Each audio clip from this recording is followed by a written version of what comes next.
E aí, rapaziada, tudo bem com vocês? Pessoal, vamos aqui para mais uma edição do Switch Responde, esse quadro maravilhoso, onde eu respondo as dúvidas dessa minha audiência maravilhosa, né? Hoje, mais cedo, eu abri uma caixinha de perguntas lá no meu Instagram. Inclusive, se não me segue no Instagram, tá vacilando, porque é de lá que eu pesco a maioria das perguntas, né, que são respondidas aqui neste quadro. Então, se não me segue, me siga, @SwitchTVBR, porque é por lá que eu pesco a maioria das perguntas. Então, se você quiser que eu responda a sua pergunta, é importante você me seguir no Instagram.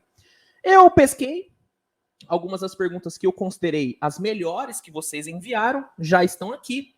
Então, sem muita enrolação, bora aqui iniciar esse Switch Responde. Não tivemos, né, Switch Responde semana passada. No lugar eu fiz uma live que vocês gostaram bastante, inclusive. Inclusive, eu planejo trazer mais lives aqui no canal. Então, semana passada não tivemos, mas nessa não irei falhar com vocês. E irei trazer mais uma edição do Switch Responde. Então, já deixe seu like, se inscreva no canal e vamos começar esta bagaça aqui, hein? Começando aqui com a pergunta que o PH Rodrigues 09 mandou. Luiz, se você fosse dono do Nets, você iria atrás do Trae Young, Doncic ou Lillard para a próxima temporada? Olha, dentre essas opções que você me deu aqui, PH, eu iria atrás do Trae Young, porque é o único desses três que nós temos a confirmação de que vai estar disponível no mercado. O Luka e o Lillard têm motivos para sair, né, de suas equipes, só que não temos a confirmação de que eles estarão no mercado. Já o Trae Young, nós temos a confirmação de que o Hawks vai explorar o mercado dele. Então eu iria atrás do Trae Young, porque é o único desses que vai estar mesmo disponível. E o encaixe dele com o Brooklyn Nets, eu vejo, né, sendo algo muito bom. Né? Eu vejo sendo algo muito bom. Acho que o Trae tem condições de impactar muito esse Brooklyn Nets. O Brooklyn é um time muito bom na defesa,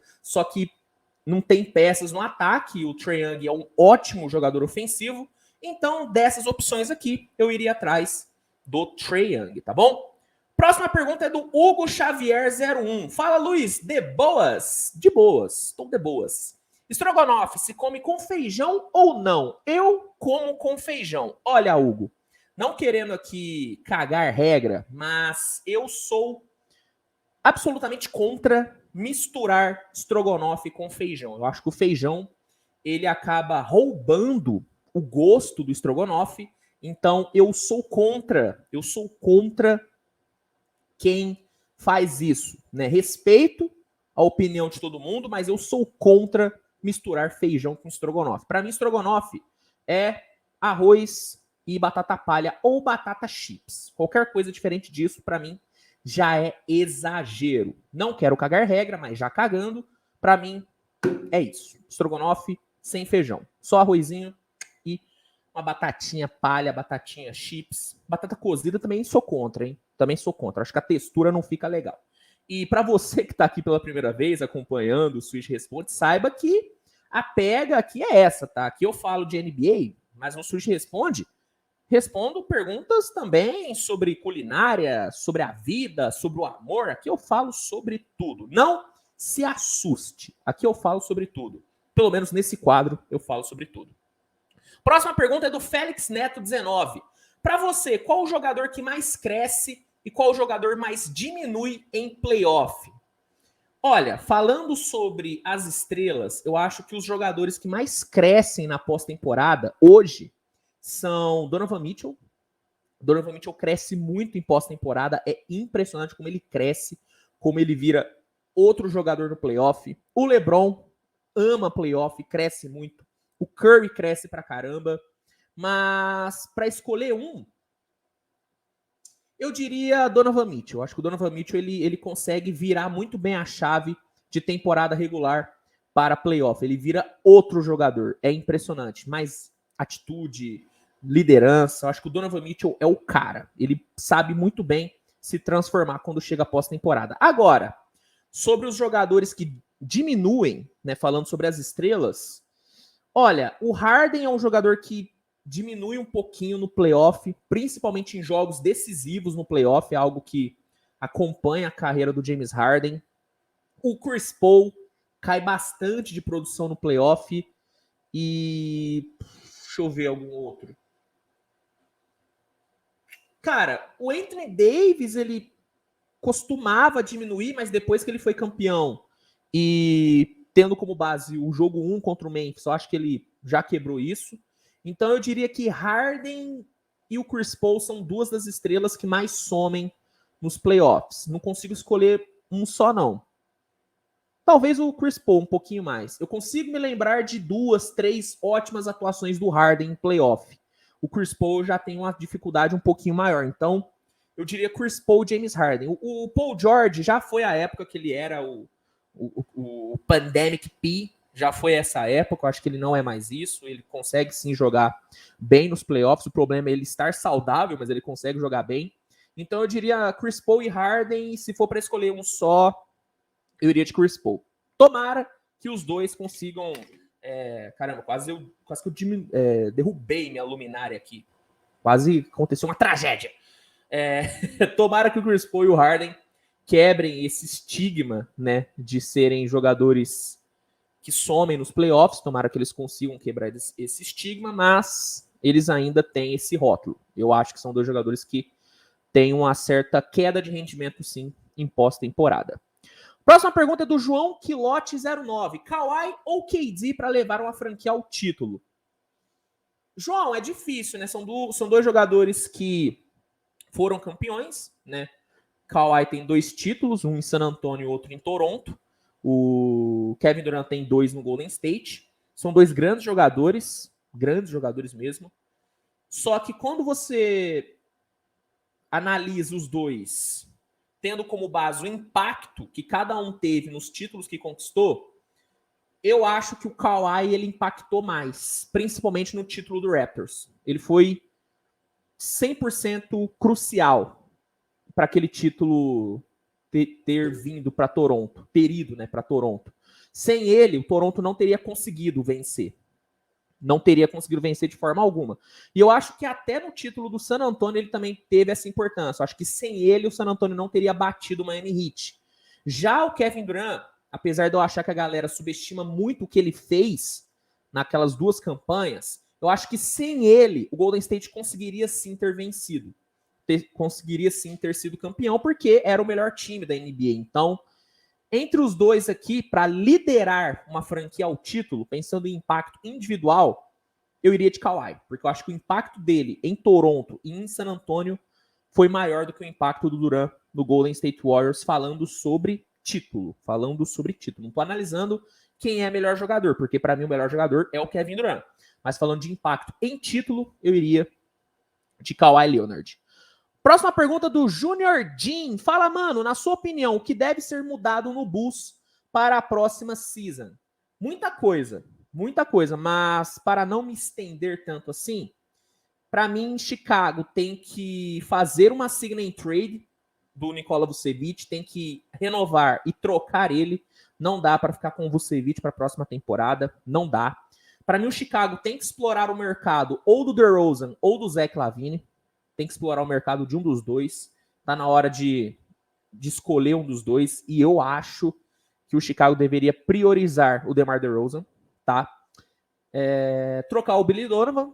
Não tem pra onde correr, o Billy Donovan tem que cair. Chicago tem que arrumar um outro treinador para a próxima temporada.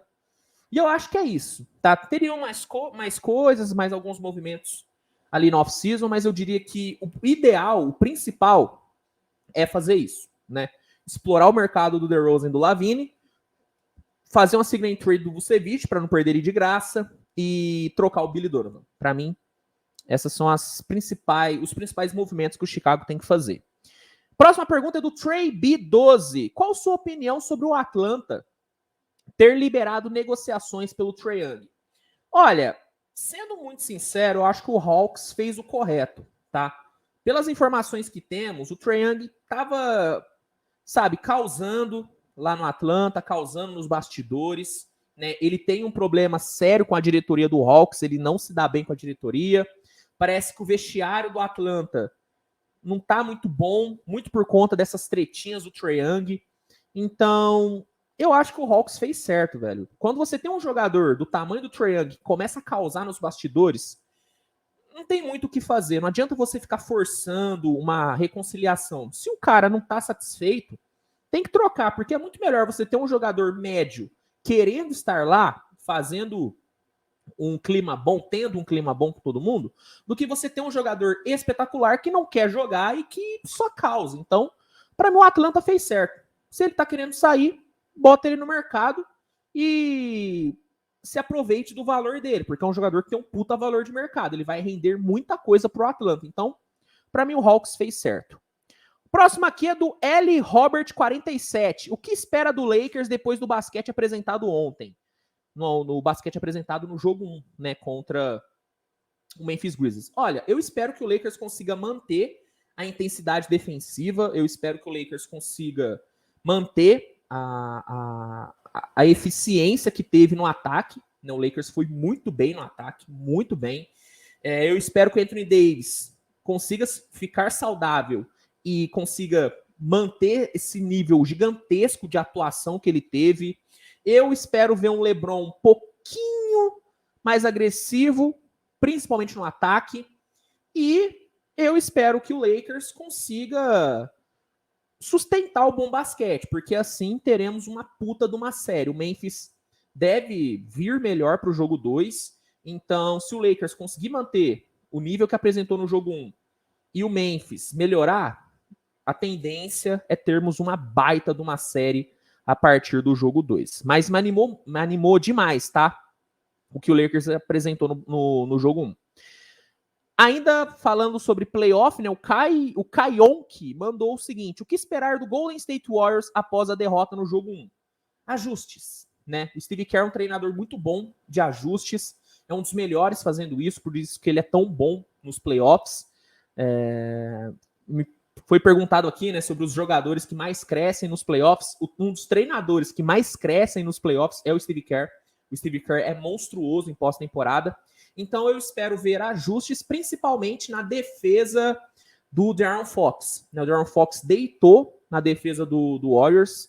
Alguma coisa vai ter que ser feita. Né? O Steve Kerr vai ter que achar uma forma de limitar o jogo do De'Aaron Fox.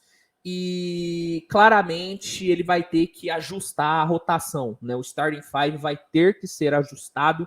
Apesar do Kevin Looney ter tido uma ótima atuação, eu gostaria de ver ou Jonathan Kuminga ou Andrew Wiggins no lugar dele. Eu gostaria de ver. Eu acho que você ter um time mais móvel e mais versátil dos dois lados da quadra é melhor para enfrentar um time como o Sacramento Kings, que se movimenta muito, que troca muito de posição. Então, eu gostaria de ver o Kevin Looney vindo do banco e o Kuminga ou o Wiggins vindo de titular. Então, o que eu espero ver do Golden State Warriors para o jogo 2 são ajustes sendo feitos. Porque se o Warriors jogar da mesma forma, o resultado pode ser o mesmo também, derrota. Então, eu espero ver o Steve Kerr fazendo ajustes. E para fechar essa edição do Swish Responde, nessa edição, galera, eu só peguei perguntas do Instagram, tá? Eu não peguei perguntas da edição passada, porque algumas perguntas ficaram datadas, porque, pô, já são 2 semanas desde a última edição, então eu só peguei perguntas do Instagram. Para a próxima edição, na segunda-feira que vem, eu vou pegar as perguntas que vocês enviarem aqui nos comentários também, tá? Só para deixar isso claro. Última pergunta é do Aquila Keller. O que falta para o Clippers ser campeão? Acha que Tyronn Lue deveria sair caso não vença? Eu acho que sim. Tá? O Tyronn Lue, ele não é um treinador ruim, mas ele não é um treinador do tamanho que o Clippers precisa. O Clippers tem, na minha opinião, o melhor elenco da NBA. Quando você tem o melhor elenco da NBA, você precisa de um treinador à altura. E o Tyronn Lue, na minha opinião, tá? Não tá à altura do elenco do Clippers. O Clippers precisa de um treinador do tamanho de um Steve Kerr, do tamanho de um... Pegando aqui os pica, tá? Do tamanho de um Quinn Snyder, por exemplo, que para mim é um treinador pica. Pegando um treinador do tamanho do Eric Spoelstra. Ah, Luiz, quem desse tamanho vai estar no mercado? Não sei. Não sei. Alguns treinadores vão ser demitidos. Eu só acho que o Tyronn Lue não é o cara para liderar esse Clippers para um título. Eu não gosto. Eu não gosto. Pode calar minha boca e ser campeão porque o elenco é foda, pode, mas eu não gosto. Eu não gosto. Para mim, se o Clippers for campeão com Tyronn Lue, as manchetes vão ser: Clippers é campeão apesar de ter Tyronn Lue no comando, assim como aconteceu quando o Cleveland foi campeão. Então, eu não gosto do Tyronn Lue. Para mim, o Clippers teria que trocar ele. O principal movimento que o Clippers tem que fazer para a próxima temporada, na minha opinião, é mandar embora o Tyronn Lue e pegar um treinador mais casca grossa, um treinador que imponha mais respeito. Bom, essas foram as perguntas dessa edição do Swish Responde. Agradeço muito a você que mandou sua pergunta. Caso sua pergunta não tenha sido respondida, não fique chateado. Mande-a novamente para mim. Me siga no Instagram e fique atento quando eu abrir caixinha de perguntas por lá. Ou mande a sua pergunta aqui nos comentários, que talvez ela apareça na próxima edição, tá bom? Obrigado a você por essa audiência maravilhosa. Um grande abraço e a gente se vê no decorrer do dia, no decorrer da semana, com muito conteúdo, tá bom? Tchau, tchau, turma!